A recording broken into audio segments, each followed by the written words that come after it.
Mais uma vez, boa tarde a todos, né? Sejamos todos bem-vindos à nossa aula de Física 4. Hoje, por sinal, é a nossa última aula para a semana, é só avaliação, né, de vocês. Acabei de reforçar que o pessoal aí da turma de integrado de edificações, Eduardo e Iago, vão fazer o teste na quarta-feira, tá? Na quarta-feira eu vou disponibilizar às 15 horas para vocês, assim como eu vou disponibilizar também o sorteio das questões aí para a galera da física também às 15 horas. Tá? Tudo isso vai acontecer quarta-feira. E a gente vai esperar até às 18 horas vocês encaminharem. Até na sexta-feira, dia 12, eu já devo estar lançando essas notas aí da segunda avaliação. E aí provavelmente já vai ser já o final, porque eu acredito que vocês todos vão passar. Tá bom? Muito bem. Então, a gente vai dar continuidade aí na ideia da onda de matéria, né? Mas eu vou fazer uma revisão breve, né? Tudo começou aí com de Broglie, onde ele propõe que o elétron, né, no caso, a partícula, né, ora pode se comportar como onda e ora pode se comportar como matéria. Tem as equações dele aí, tem o comprimento de onda de de Broglie, é esse comprimento que vai fazer, digamos assim, um filtro, né? A gente fez esse exercício aqui, encontrou um comprimento de aproximadamente 1 angstrom para um elétron animado com uma energia cinética de 120 eletronvolts. Quando eu pego uma bolinha, por exemplo, uma bolinha dessas de, sei lá, uma bolinha de massa 200 gramas, ok? Essa bolinha de beisebol, né? Que o pessoal usa, bola de beisebol, né? Animada com uma velocidade de 30 metros por segundo, a gente encontra um comprimento de onda de 10 a menos 34 metros, sabe que esse tipo de comprimento não pode ser difratado, porque não teria fenda, por exemplo, para difratar esse comprimento de onda. Então, só quem é onda nesse caso aí é o elétron, né? E a gente foi aí utilizando o princípio primeiro a difração de elétrons, né? Que foi feita aí tanto pelo Davidson quanto pelo J.P. Thomson. O princípio da incerteza é aquele cara que vai fazer com que a gente localize o elétron a partir da onda de elétrons, né? Caso eu expliquei isso daqui, e tem certeza na posição, juntamente com o momento linear, velocidade, e também a incerteza da energia com relação ao tempo e vice-versa. Aí a gente foi para a equação de Schrödinger, que é a equação da onda de matéria, né? A equação de Schrödinger, essa aqui é a dependente do tempo. Aí, aqui que estava faltando aquela complementação, né? Aqui na densidade de probabilidade, que faltou esse dx aí, ó. Então, P de xt, probabilidade de encontrar o elétron numa certa posição entre x e x mais dx, tá bom? Entre x e x mais dx, de encontrar o elétron, é dado por π estrela π, onde π estrela é o complexo conjugado de π. Aí faltou esse dx aí, tá, gente? Faltou esse dx aí, que faz parte aí da probabilidade. Vimos aí que quando a energia potencial é apenas função da posição, eu posso separar as soluções do tempo com a solução da posição e eu obtenho a equação de Schrödinger independente do tempo, também conhecida como equação de Schrödinger para os estados estacionários, né? Que é o que a gente faz na maioria das vezes. Basta multiplicar depois por E elevado a menos I ômega t, tem a solução completa. Vimos aqui o caso da partícula livre, né? Foi aqui que a gente parou a nossa aula. A partícula livre, não sei se vocês estão lembrados, que a solução ela pode ser uma ou outra, né? O A é elevado a IKX, ou B, que multiplica, né? Eu posso somar aí, né? Mais B é elevado a menos IKX. E aí, como ela vai ter um único sentido de propagação, a onda do elétron, no caso, a onda de matéria, ela vai ter um único sentido, ela não tem como voltar. Então, eu pego uma ou outra solução, certo?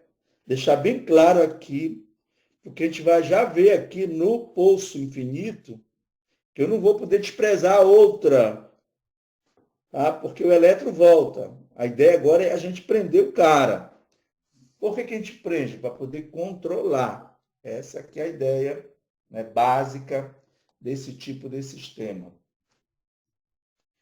E aí a gente vai, né, aplica aqui o operador momento linear, o operador energia total, e acha aí, esses caras, está lá no material de vocês, H cortado K, que é quem? O momento linear. E o H cortado ômega, que é a energia total, no caso do elétron. Agora, a gente vai ao problema que se aproxima da realidade que a gente quer. Por quê? Porque o elétron dentro da matéria, ele não está solto, né? Não está livre, leve, solto. Ele está preso, né, devido às interações, geralmente são interações eletromagnéticas, ele está preso lá. Ok? Então, essas interações eletromagnéticas, essas forças, elas são representadas aqui por energia potencial, já que existe, né, uma relação entre força e energia potencial bem conhecida. Então, toda vez que nós estivermos nos referindo a prender o elétron, lembre-se, energia potencial. Ok? Então, esse é um problema mais simples que nós temos, tá? Que, a grosso modo, ele se aproxima da realidade do elétron. A grosso modo. Por quê? Porque nesse tipo de problema, eu poderia dar a energia que eu desse para o elétron, mas ele não sairia desse poço. Tá? Imagine alguém que cai num poço infinito. Não vai sair de lá nunca, né? Pode dar a energia que der para ele, ele não sai de lá. Então, da mesma forma, por isso que eu digo que, a grosso modo, né, se aproxima, porque a gente sabe que se a gente der energia para um elétron dentro de um átomo, né, a energia dele vai aumentando, até que ele consegue sair de lá, consegue se livrar lá daquele campo de forças, né? Ele vai conseguir se livrar. Então, é o caso do efeito fotoelétrico, por exemplo, né? Eu dou energia através de um fóton, por exemplo, dependendo do valor dessa energia, o elétron pode ser arrancado de lá, né? Pode ser removido de lá do átomo. Efeito fotoelétrico, a gente já viu isso. É por isso que é importante a gente ver todos esses processos anteriores aí, né? Vimos também o átomo de hidrogênio, já no modelo de Bohr, né? Mais especificamente Bohr-Sommerfeld. Então, vimos também que é a mesma coisa, né? Então, ele vai, eu dou energia para ele. Só tem um detalhe, gente, que isso daí é muito específico, né? Então, a gente precisa de algo bem mais geral. O que prende? Como é que prende? Como são as energias lá do átomo de hidrogênio? O Bohr meio que resolve na marra isso. O Schrödinger vai resolver a posteriori o átomo de hidrogênio, né? Vai encontrar aqueles níveis eletrônicos lá, né? SPDF, que você escolhe, orbitais, né? Orbitais eletrônicos. Então, o Schrödinger vai resolver isso. O Bohr não resolve essa ideia aí, tá bom? Muito bem. Então, a ideia é essa aqui, ó.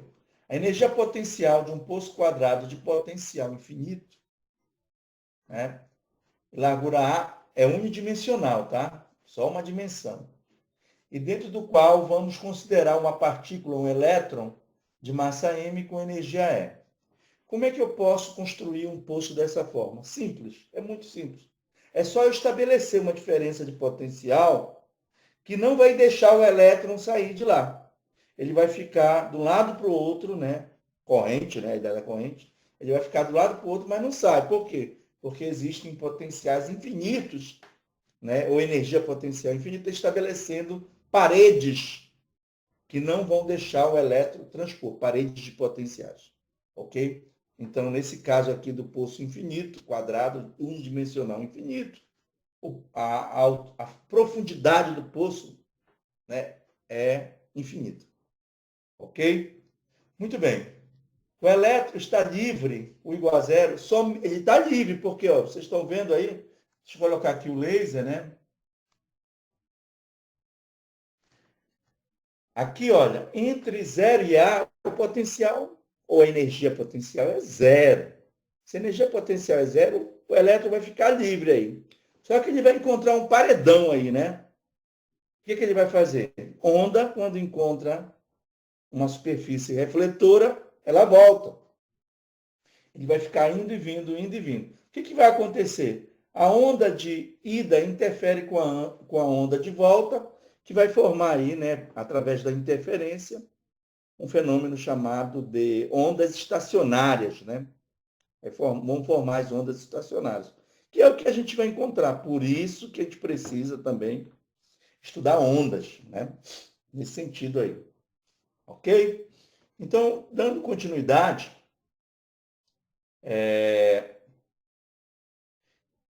o elétron está livre, ou seja, energia potencial igual a zero, entre x igual a zero e x igual a A.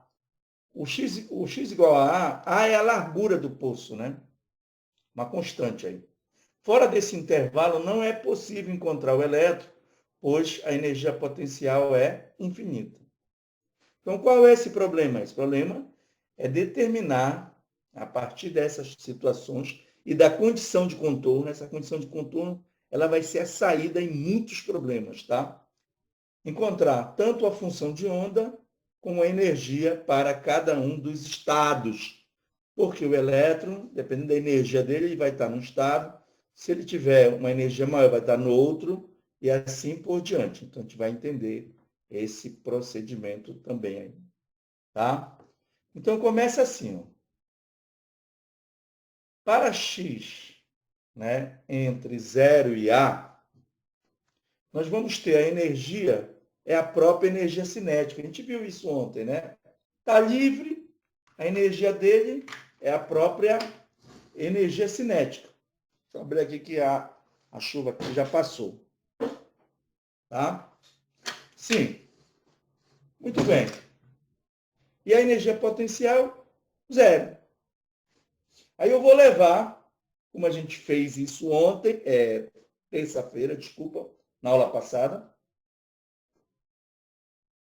a gente provou como é que chega aqui, né?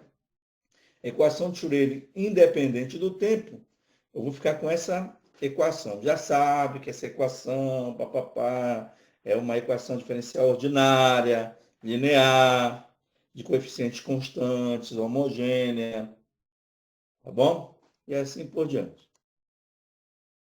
Já para x menor que zero e x maior que a, o que vai acontecer? O psi de x é zero, ou seja, eu não vou, lá em cima não foi dito, olha, eu só encontro o elétron onde está a função de onda dele.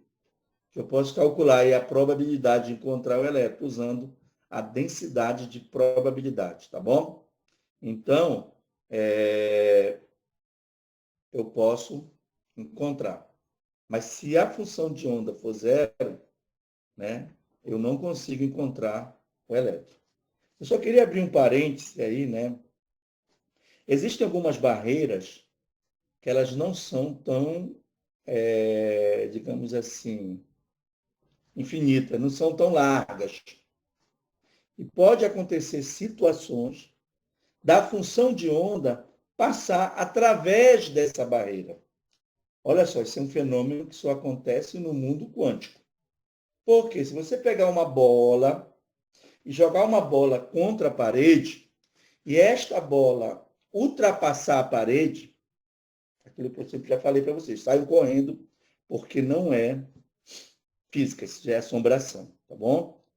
No caso do elétron, isso é possível, desde que a espessura, a largura da parede, né, não seja tão grande. Esse é o chamado efeito de tunelamento, né? É o efeito túnel, efeito de tunelamento. E em cima disso, foi construído, em cima dessa teoria, foi construído o diodo túnel, né? Ou diodo de tunelamento. Foi construído aí, baseado nessa teoria aí do tunelamento, tá bom? Muito bem. Então, mas como a parede é monstruosa de larga, ninguém vai ver o elétron nem sequer penetrando na parede, dirá passando através dela. Então, o elétron vai ficar exatamente entre x igual a zero e x igual a as condições de contorno aí. A solução, olha agora aqui. Eu não posso mais desprezar uma ou outra, porque eu vou ter o elétron indo e vindo, indo e vindo. Então, eu tenho que contar agora com as duas soluções. Né? A solução aquele quando o elétron vai na direção do x positivo e quando ele volta, obviamente, na direção, no sentido, quer dizer, do x negativo. Ok? Muito bem. Então, dando continuidade aqui, tá?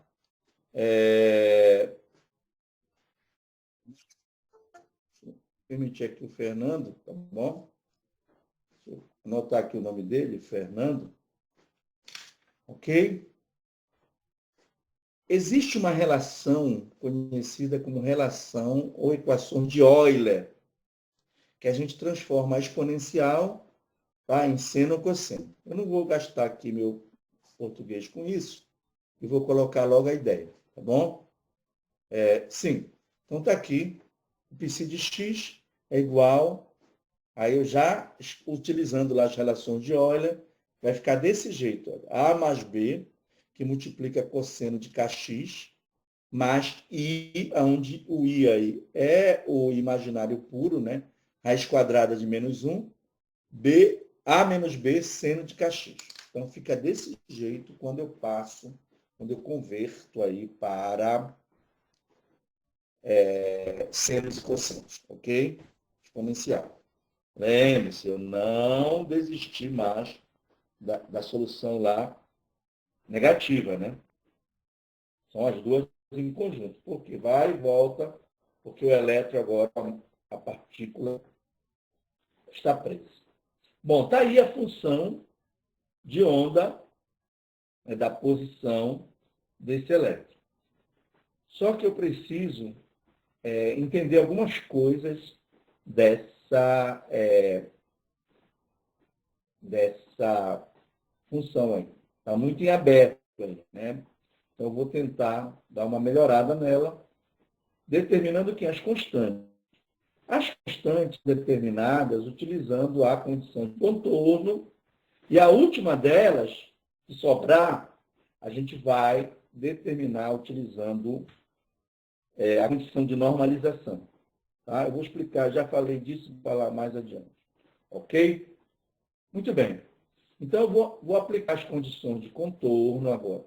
Qual é a primeira condição de contorno que nós temos?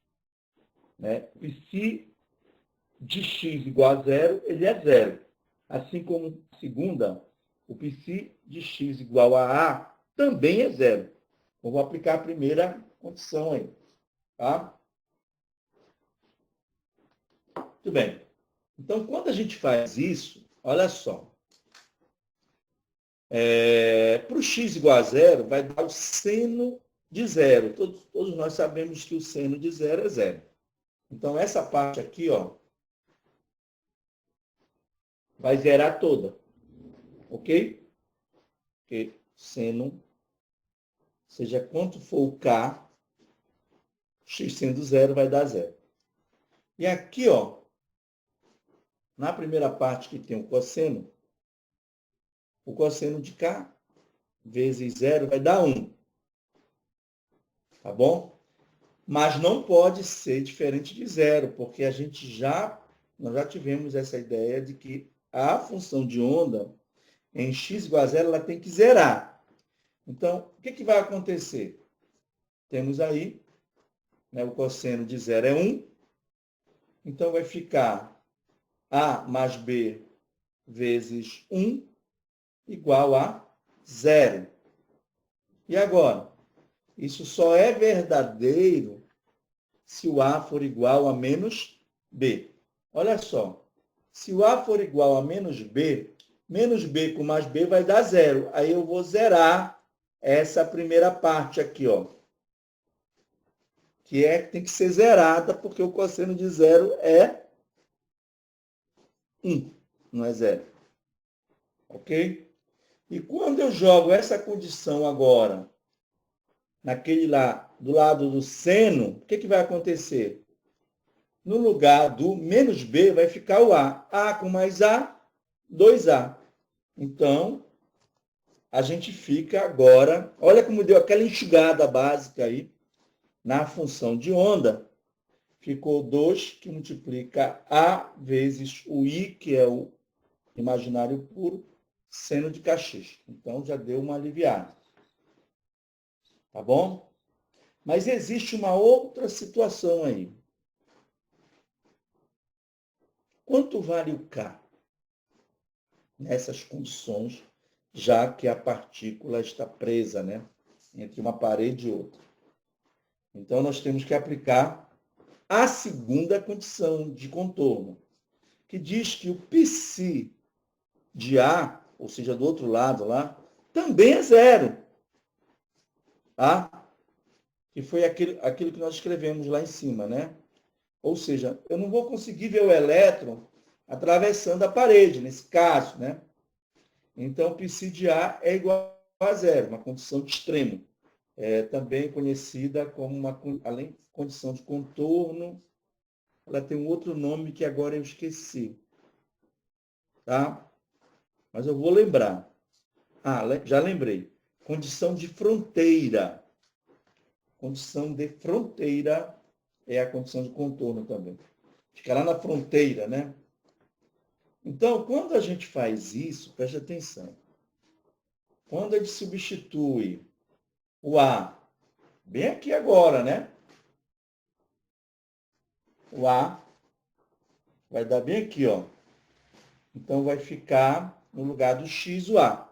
Então, vai ficar seno de K igual a 0. Porque o 2, o A e o Izinho são diferentes de 0. Tá certo? Então, vai ficar seno de K igual a 0. Isso só é válido, tá aí, ó, seno de K igual a 0, se o Ka for um múltiplo inteiro de π. Tá? Vamos imaginar. Se o Ka for igual a π, quanto é o seno de π? 0. Se o Ka for igual a 2π, quanto é o seno de 2π? 0. 3π, 4π, 5π e assim por diante. Vai zerar tudo, né? E aí, gente, aparece um número quântico. Tá certo? O N é igual, nesse caso aí, 1, 2, 3, 4, 5. Ou seja, o N é um número quântico. E pelo fato do N ser um número quântico, o K vai ser quântico também, né? E notem que o K ele está tanto na função de onda quanto na energia. Olha só, o K está tanto na função de onda quanto na energia. Então, de tabela, tanto a função de onda quanto a energia dos estados, elas vão ser quantizadas, vão ser níveis de energia, igual como a gente viu lá no átomo de hidrogênio. Ok? Então, de posse da quantização do K, aqui vamos obter, ó, as quantizações tanto da função de onda, tá bom? Que é a autofunção, quanto da energia, que é o alto estado, né? A gente já falou isso na aula passada. Foi muito bem. Desculpa. Então, no caso da função de onda, eu coloquei aí que até a constante ela pode ser quantizada. No caso da função de onda, né? ou seja, vai variando o valor de N e a constante vai mudando de valor também, vai ser quantizado. Tá? Então, esse é o caso mais geral. Seno de Nπ sobre A que multiplica X. Então, o arco aí, né, ele é quantizado de maneira diretamente proporcional ao N, né? Então, isso aí vai ficar π sobre AX, 2π sobre AX, 3π sobre AX e assim por diante. E a energia, tá, gente? É isso, eu não vou fazer conta, já falei isso. É por isso que eu quero pensar bem nos exercícios, porque nesses exercícios resolvidos que eu vou fazer para vocês, em cima deles é que vem o teste. Agora, na quarta-feira da semana que vem, portanto, dia 10 de fevereiro. Ok? Muito bem, é isso que eu quero que vocês entendam, porque essas equações aqui vocês vão ter, tá? Então, o que significa, o que eu posso tirar daí de prático? Aquelas contalhadas todas, não. O importante é você saber que cada estado vai ter uma função de onda que serve para quê? Para a gente calcular, para a gente encontrar o elétron a partir da densidade de probabilidade. Ok? E nós temos aí a energia, que também é quantizada. Apareceu esse Nzinho aí, já sabe que é quantizado. Como é que a energia varia? Diretamente proporcional ao quadrado do N. Então, quando N for igual a 1, N quadrado 1. Quando N for igual a 2, N quadrado 4. Quando N for igual a 3, N quadrado 9. Tá certo? Então, nós temos aí a ideia da quantização. Então, só para entender melhor como essa coisa funciona, né? Vamos para tentar mostrar agora como são esses estados representados pelas funções de onda, tá bom? E como é a energia para cada um desses estados. Esse que é o objetivo do problema. Então, para n igual a 1, temos, não sei por questão, né? Vou ajeitar aqui logo.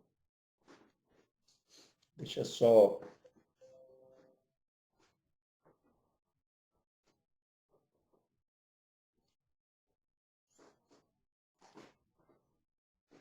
Alguma coisa aconteceu de errado aqui. Estado fundamental.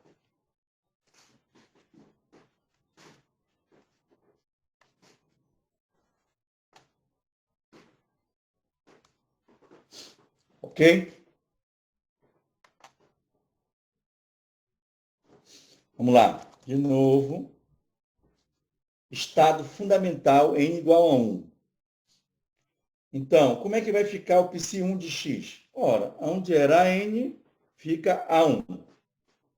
Onde era seno de n, que multiplica π sobre a, que multiplica x, vai ficar só π sobre a, que multiplica x. E aonde tinha n quadrado, né? Desculpa, onde tinha n quadrado, no caso da energia, 1 ao quadrado é o próprio 1, né? Então, está aí a energia também para o estado fundamental. Então, o que é o importante, qualquer que seja o problema que eu tenha, né, de física quântica, é eu encontrar a função de onda, né, para cada um dos estados, se eles forem quantizados, os chamados estados ligados, e a energia para cada um deles. Tá bom?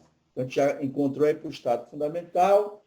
Agora, para n igual a 2, então o AN vira 2, né? E aonde tinha o N lá dentro do arco, aparece o 2 aí. 2π sobre AX. E óbvio que a energia fica 4, né? É 2 igual a 4. E assim vai. Para n igual a 3, se 3 de x é A3 seno de 3π sobre AX. E a energia 9, né? Porque não esqueçam aí, tá? Esse é o detalhe, viu, Eduardo? e água, vejam como é que a energia varia com o número quântico. No caso do poço é infinito. Varia como? Varia diretamente proporcional ao quadrado desse número quântico. Olha, 1, 4, 9.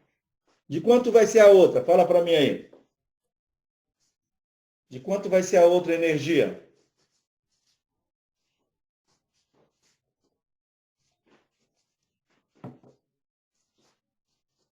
Cadê vocês? De quanto vai ser a outra energia? Eduardo. Oi, Eduardo. Quanto é 4 ao quadrado, Eduardo? Fala para mim.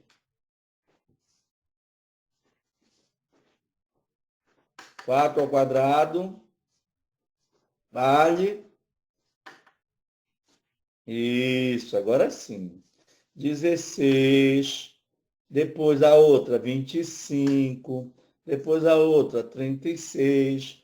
E assim por diante. Por quê? A energia vai aumentando com o quadrado do número quântico. Notem que essa coisa que vai estar sempre presente, né, h cortado ao quadrado, π ao quadrado sobre 2m quadrado, é a própria energia E1. Então, a energia E2 é quanto? 4E1. A energia E3, olha, isso que não dá para fazendo Ctrl+C, Ctrl+V, né? Já acaba esquecendo de alguma coisa. E3, pronto.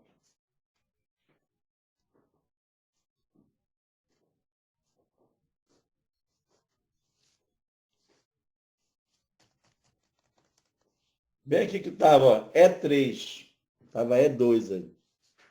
9. 9 é 1.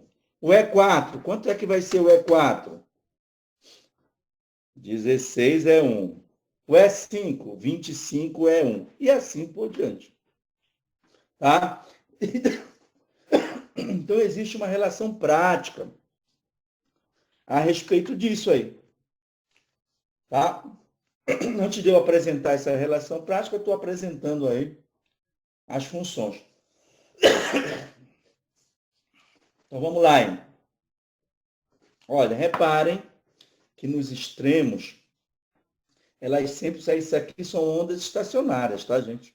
São representações de ondas estacionárias. Estou fazendo isso aqui, tá? Ventre e nó. Ventre e nó. Ok? Reparem que nos extremos, elas vão ter sempre intensidade nula, né? Que foi a condição que a gente utilizou, né? As condições de contorno ou de fronteira. Ok? Muito bem. Então, olha só aí. Agora, bora ver aí no meio. No meio. O estado fundamental. Quanto vale o X exatamente bem no meio do poço? Fala para mim aí. Quanto vale o X bem no meio do poço aí?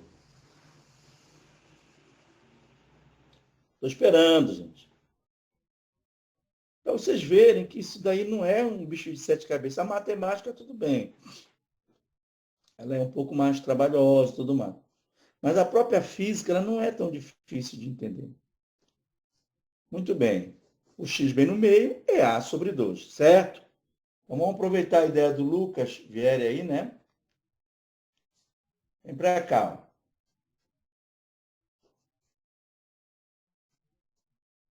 Vem aqui. Se o x vale A sobre 2, aqui para o estado fundamental, né? Se o x vale A sobre 2, esse A vai cancelar com A que fica aqui em cima e vai ficar seno de π sobre 2, que é 90 graus, que vale 1. Então, a função de onda vai dar a própria amplitude, A1. Daqui a gente já começa a notar algumas coisas interessantes. Notem que para cada uma dessas ondas, a amplitude é a mesma, né? A amplitude não é a mesma das ondas aí, né?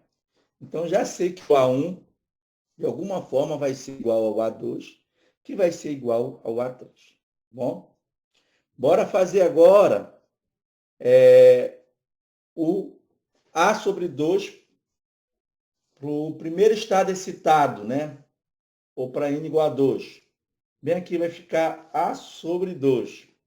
Quando eu substituir A sobre 2, aí vai cancelar 2 com 2, A com A, e vai sobrar o π. Quanto é o seno do π? 0, tá bem aqui, ó.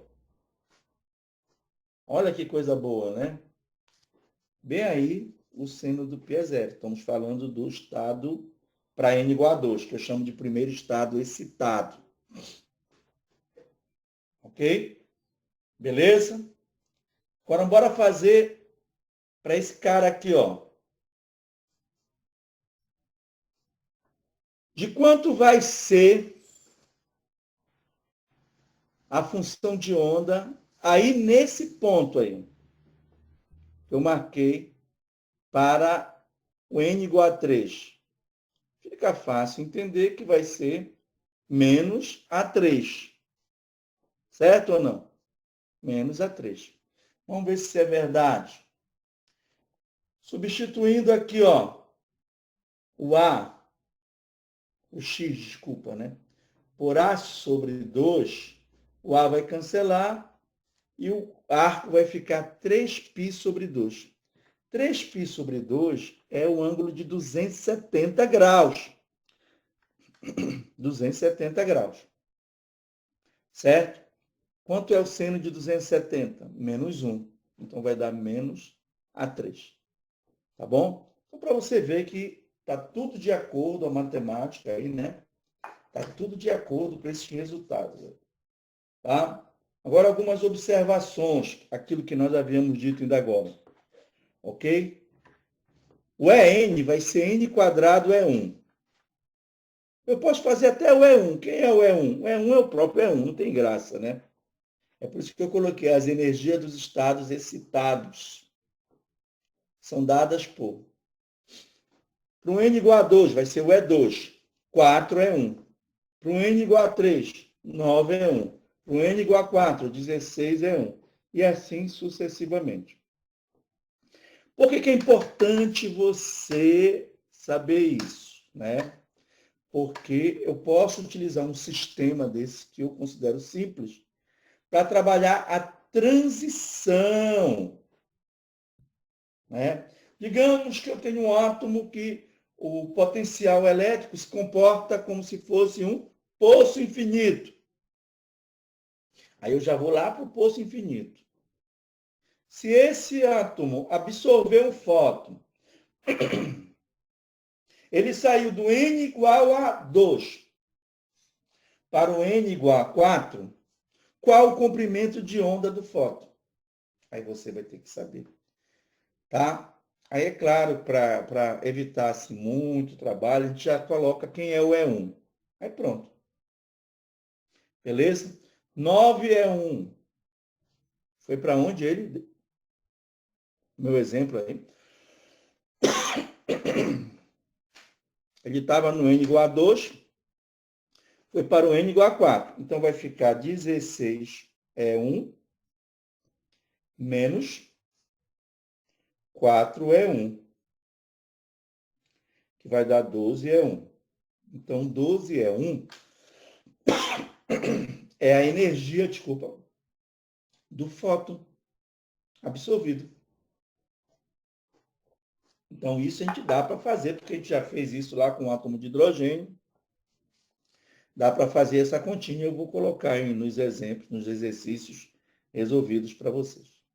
A gente chama de transição, né? Transição é quando vai de um nível para o outro, ou vice-versa.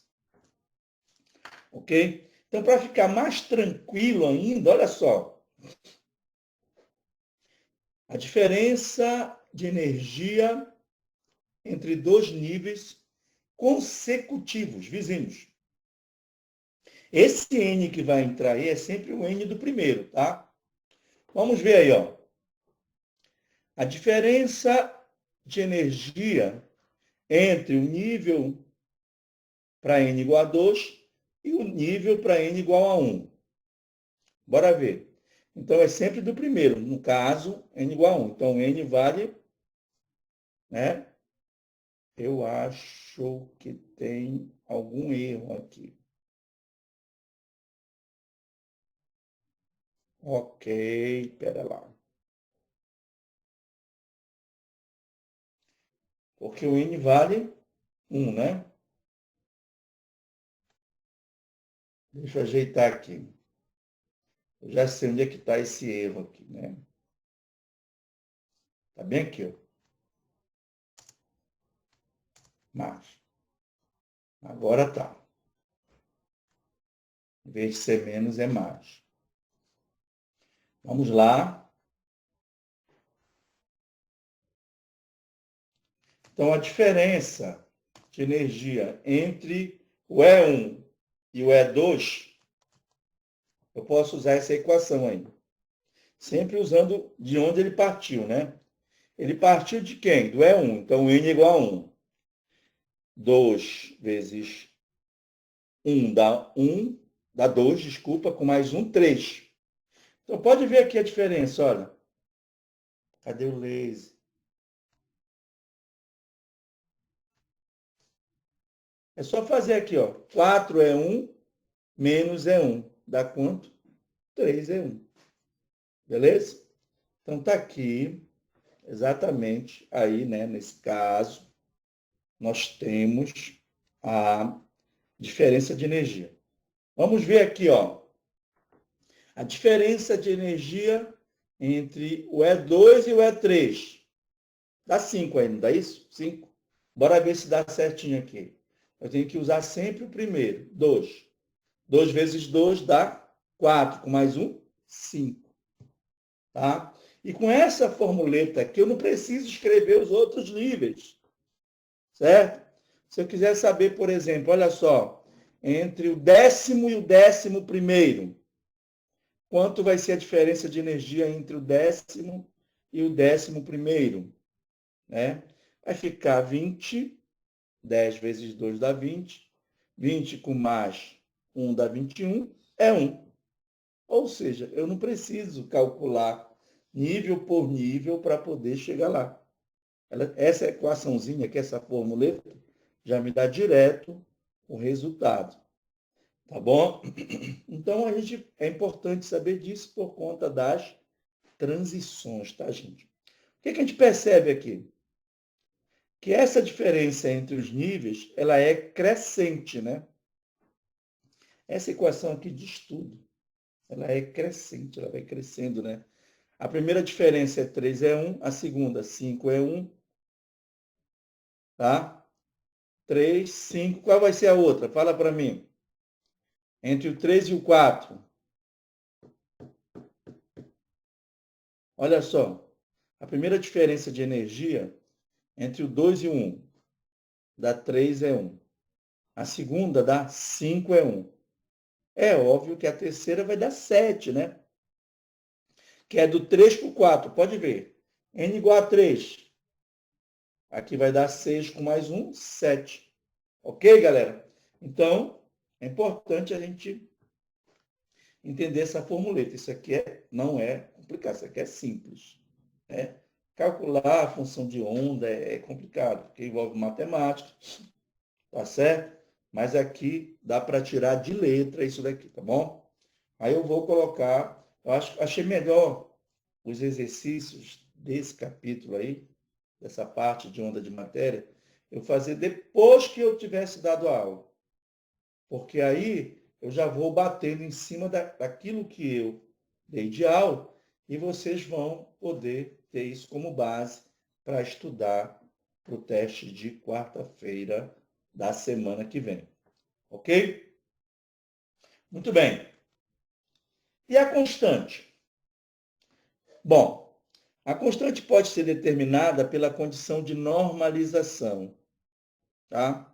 Qual a probabilidade de encontrar o elétron entre 0 e A? 100%. Vocês concordam com isso? A probabilidade de encontrar um elétron entre 0 e A é 100%. Vocês concordam comigo? Por quê?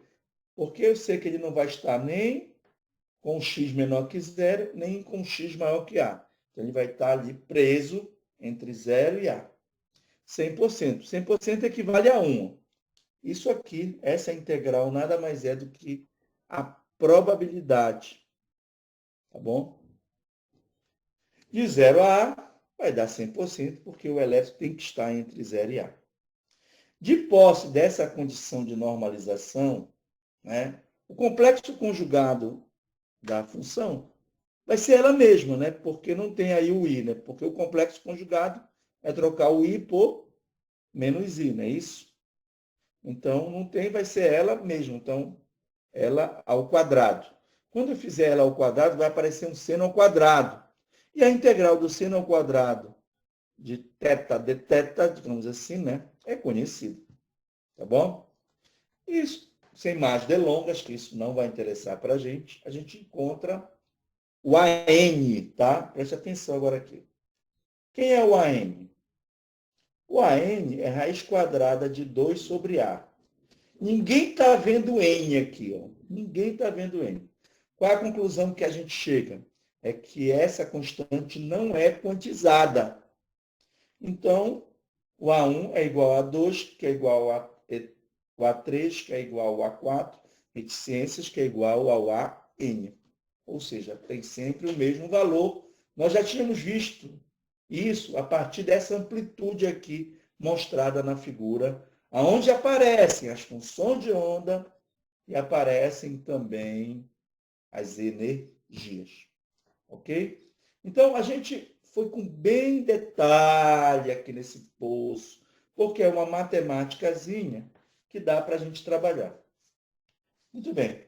Mas digamos que eu vou me aproximar agora de um potencial, ou energia potencial, que ele é mais realístico. E o pior é que a gente vai provar que ele é realístico. Tá bom? Que é o que a gente chama de oscilador harmônico quântico. O oscilador harmônico quântico, ele é um poço de potencial também, só que ele é um poço de potencial parabólico, porque a energia potencial no oscilador harmônico, ela é meio de kx quadrado, né? Isso é uma parábola. Então, o poço para o oscilador harmônico quântico, poço de potencial ou de energia potencial, tá certo? Ele é uma parábola. Tá? Tá aqui ele, ó. Ok? Essa situação já vai se aproximar, gente, da realidade. Por quê? Porque as energias potenciais que essas partículas sentem, eu posso dizer assim, né? Elas sentem, porque interação, elas sentem, é bem próximo do que estaria, ó. Uma parábola, tá bom? Bem próximo. O pessoal que for resolver fazer física, for fazer física moderna 2, vai ver isso daí. Então, a figura ao lado representa a energia potencial como função da distância unidimensional, tá? Em um poço parabólico. Essa energia potencial a qual a partícula de massa m está sujeita, está sentindo, né? Todos nós sabemos que é dado por meio de kx quadrado, onde k não vai dizer que é a constante elástica constante elástica do material. Não existe isso. O K, aqui nesse nível, a gente chama só de constante de força, o K. Ok? Como lá do oscilador harmônico, né? A gente tem que K é m vezes ômega ao quadrado, onde ômega é a frequência angular, né? Também conhecida como pulsação. Eu posso agora modificar aí a energia potencial, vai ficar meio de m ômega quadrado x quadrado. Então, tá aí. A gente tem agora energia potencial que não é zero. Tá, só reforçando que isso a gente conhece como oscilador harmônico quântico. Tá bom? A gente resolve classicamente? Resolve. Mas quanticamente interessa por quê? Porque ele equivale a comportamentos de partículas no microcosmo. Tá? Daí ser quântico. As energias serão quantizadas. Então, a equação de Schrödinger, para esse caso, olha só. Potencial ou energia potencial não é mais zero. Então, ficou aí, né? Menos h cortado ao quadrado sobre 2m, derivada segunda do π em relação à posição, mais meio de m ômega quadrado x quadrado, que é a energia potencial, π, que é igual a εψ. Novamente, duas incógnitas aqui. O π para cada estado e o E para cada estado. Então, a jogada vai ser sempre essa. Tá bom? Bom, gente, para a gente poder resolver esse problema, para você ver, você vai se aproximando de algo mais realístico. O que acontece? A matemática começa a dar saltos quilométricos. Ok? Então, pelo fato dessa equação ser conhecida, a gente vai mexer nela. Tem uma equação que já era conhecida à época, que é a equação de Hermite, né? A gente vai dar esse salto, que não interessa, né? Então, está aqui a função de onda. Notem que aí na função de onda apareceu um alfa, né? Quem é esse alfa? M ômega, melhor, raiz quadrada de M ômega sobre H cortado, tá? Ele está enxugando aí, porque como uma coisa se repete, né? Ele começa a enxugar isso daí. Hn de alfa x, ou seja, é uma função composta. Esse H são chamados polinômios de Hermite, por isso que é H, né? Hermite. Tá? Então, para cada valor aí de alfa x, ele vai ter um polinômio diferente. Tá? Agora, olha só a energia. Como ela é simples, a energia, né? Mais simples que a energia do poço quadrado infinito unidimensional. Olha só. N é igual a N mais meio, que multiplica H cortado ômega. H cortado ômega já é conhecido que é o próprio HF, tá? Tem aquele lance lá do 2π, multiplica e divide por 2π. Se eu multiplicar por 2π, vai ficar H, e se eu dividir por 2π, vai ficar o F. Então, é o HF também, sem problema nenhum. Agora, olha como é simples, né? O EN é igual a N mais meio. Essas são as energias dos estados quânticos do conhecido oscilador harmônico quântico. Ok? Para, ou onde, né? Sei lá, N é igual a 0, 1, 2, 3, etc. Ou seja, N também é um número quântico que vai começar do zero por causa da condição. Tá bom? Então, vamos saber, né, igual como nós fizemos ainda agora, é claro que a gente vai fazer só para dois estados. A ideia, o foco aqui é mais na energia mesmo, tá? E vocês depois vão saber por quê. Para n igual a zero, temos, né? Para n igual a zero, sem entrar em detalhe aí nos polinômios de Hermite, né? Está aí o epsilon, desculpa, o psi0 de x. É o estado fundamental, obviamente, né? Olha como ficou aí, olha. Raiz quadrada, porque está elevado a meio, né? De alfa sobre raiz quadrada de π é elevado a menos alfa ao quadrado, x quadrado sobre 2. Essa função aí, que está multiplicando essa exponencial, ela é uma gaussiana, né? Porque o x está ao quadrado. Ok? Muito bem. Olha a energia para n igual a zero. Meio de h cortado ômega. a energia do estado fundamental. Quanticamente, portanto, nós não temos uma energia menor que essa. Essa é a energia do estado fundamental. Ok? Muito bem. Quando n for igual a 1, isso aqui está lá no material de vocês, tá? O π1 de x vai dar 3α ao cubo sobre raiz quadrada de π, tudo isso raiz quadrada.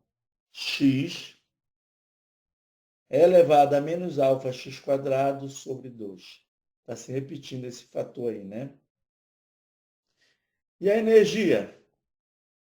Por isso que não cola esse negócio de Ctrl+C, Ctrl+V, né? Vou ter que ajeitar aqui. Tá, é zero, olha. É zero. Exatamente.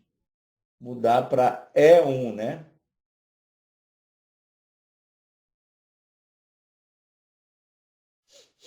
Mudar para E1. Passando aqui rapidinho. Tá aqui. O E1 é igual a... Olha só. O E0. Presta atenção, Eduardo e Iago. O E0. Meio de H cortado ômega. O E1. 3 meios de H cortado ômega. O E2. 5 meios de H cortado. Depois vem o 7 meio. Depois vem o 9 meio. E assim sucessivamente. Tá bom? E as próprias funções de onda, elas estão aqui, ó. Se eu não me engano, eu faço até n igual a 4 lá na apostila de vocês. Tá bom? Então, n igual a 4, 4 com mais meio dá 4,5. 9 sobre 2, H cortado ômega, é a energia. Isso é o mais importante. Tá bom? Tá aqui o poço, ó. O parabólico. Notem que ele, a partícula, ela já penetra um pouco, olha, na parede do poço. Certo? Significa dizer que esse potencial não é infinito. Ok? Muito bem. Agora, tá, para a gente fechar com chave de ouro, qual a diferença entre dois níveis consecutivos? Começar por aqui. 3 meios menos meio. Dá quanto, gente? 3 meios menos meio. Dá quanto? 1, né? Que é 3 meios. Dá 1,5. Menos 0,5 dá 1. O outro qual é? 5 meios. 5 meios menos 3 meios. 1. 7 meios menos 5 meios. 1. Ou seja, a diferença de energia entre dois... Eu ia ajeitar isso aqui, ficou feio.